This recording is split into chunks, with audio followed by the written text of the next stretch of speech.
13 straight wins over the Giants for Dak Prescott, which matches the second longest streak by any quarterback against a team since starts were first tracked in 1950. Bob Greasy had his way with the Bills back when the Dolphins were just fantastic, and now Dak is up to 13 over New York.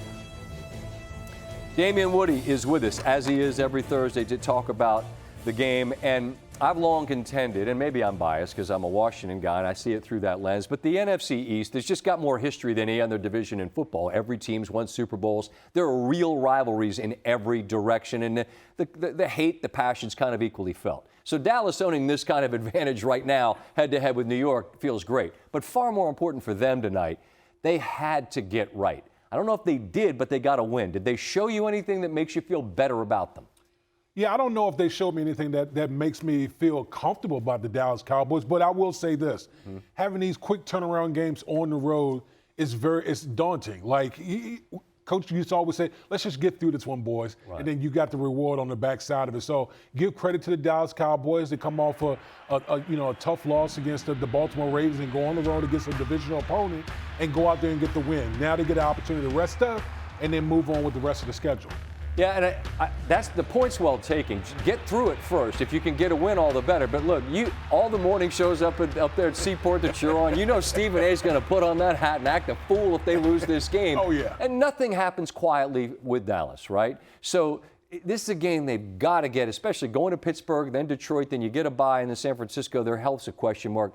But, I mean, this was the kind of thing where if the Giants are able to get a touchdown and somehow get this game, it feels like the whole thing could get away from Dallas. Am I overstating that? No, absolutely. No, you're absolutely right. They had to win this football game. You lose this football game on the road against a quote-unquote inferior team in the New York Football Giants.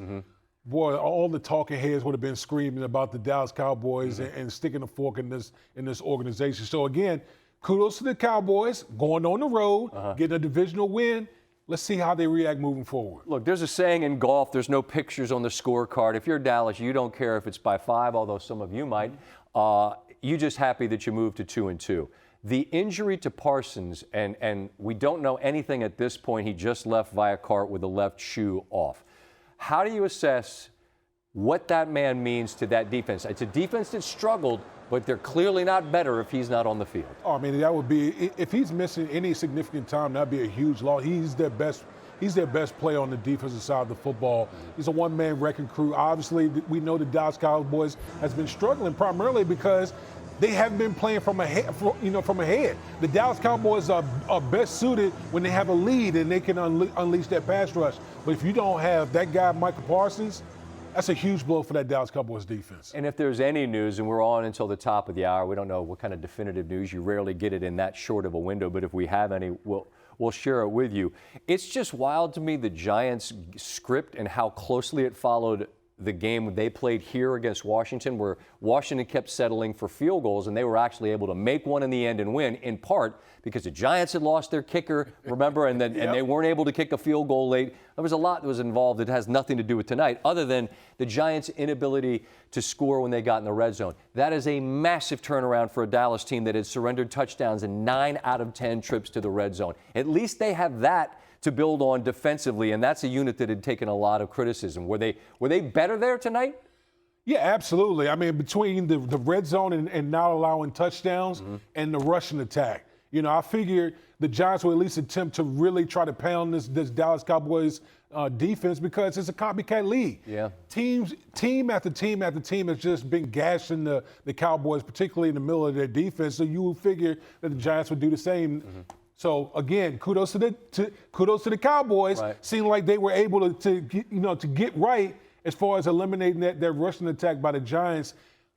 Let's see if they can parlay that into something bigger moving down. To be fair, the Saints have Kamara, the Ravens have King Henry. Right, not the same caliber. And Singletary is just not that type of back for the Giants. But they do have Malik Neighbors. And this is a young man. We're watching this game, and you and I are both doing just what we're doing right here. I mean, he's just got that thing that when you see it, you're like, goodness gracious. And we hope that he's okay. He was not able to come back after failing to secure that catch on a 4th down. But what is it about him that makes him one of those rare talents? It's almost like he plays bigger than his size. The suddenness, the speed. his ability to go up and just make those acrobatic catches. I mean, this dude is a one-man show. I just, you know, in the highlight you were showing that double. Oh yeah, that little. He hit him with that hizzy. Yeah. He hit him with that hizzy out there on the football field. But this dude is electric, man. He is literally catching the league by storm, and he is their Giants. He's the Giants' primary weapon. He is their only weapon, in my opinion. And that's the thing, Damien, that's so impressive to me is that they don't have a wealth of weapons on offense. You know everyone is going to try to stop him. He's wide receiver one, and he's wearing one. Like everyone, like that's the guy you got to stop. And there's no stopping that guy at the moment. It's been amazing. He's that rare guy that you hear a lot about in camp, and then you see him 4 games in, and you see he's a star. He's absolutely a star. They move him all across the formation, and you know, I always say with wide receivers, it's easy to kind of try to take those guys away. But this dude, the elite wide receivers know how to get open. Yep. This dude, since he stepped foot in the National Football League, just knows how to get open. Yeah, and they did not have him for that last series. Again, they went for kind of an aggressive call at 4th and 6 right around midfield, not able to get that. And in the end, they settle for 5 field goals, and they end up falling tonight by 5. To win in any kind of manner? Absolutely. I mean, winning's always a great thing, especially on the road. Road wins are the best. Division games, you can add another layer to it. So, yeah, we feel great about what we accomplished tonight, but I think it's, you know, for the 4th week in a row, we realize that we have a lot of work to do. And do you have any update yet on Micah? I do not, and I haven't made it to the training room yet. Calvin Watkins, Dallas Morning News. What was the difference tonight with Dak and CD getting going? I just think really as a whole, you know, just the whole team. I mean, that's really the first 4-quarter game we've played. I mean, you know, it was a complimentary football game. You know, I wish we'd have been able to drive the ball more offensively. You know, just felt like we left our defense out there a bit much. You know, that long swing right before the half, and then, you know, they came right back here in that first drive in the 3rd quarter. So, you know, I thought that was very challenging for our defense and for them to continue to fight. But I think the biggest thing was, you know, we were able to, you know, frankly, I feel like it's the first game I called, you know, for 4 quarters. That's the winning side of it. Ryan Dable now as the Giants fall to 1-3. Competitive game. Came down there to the end, missed a couple opportunities to advance the ball or keep drives going. You know, thought the quarterback played well. You know, made a lot of good decisions, throws. Couldn't get our run game going. Tried a variety of runs. Give them credit; they did a good job of you know, shutting down our run game. You know, so that was huge. You know, the big play to 88, but again, competitive game. Give them a lot of credit. Tough one. Brian, were there any common denominators to not getting across the goal line or not getting down there as much? Yeah, we were 0 for 2 when we got down there. So, again, some of those were 3rd down conversions where we had some opportunities to get there. I think we punted one time. So, you know, hit some 4th downs. But ultimately, you know, we threw out the ball out there to Wandell on the one, and they made a good tackle on him. You know, had an opportunity there on the right-hand side to keep the drive going. You know, I thought, you know, a big difference was we kind of controlled the game in the passing game, but we didn't do enough in the running game. You know, and to give them credit, you knew they were going to get some of it fixed, but we got to do a better job than that.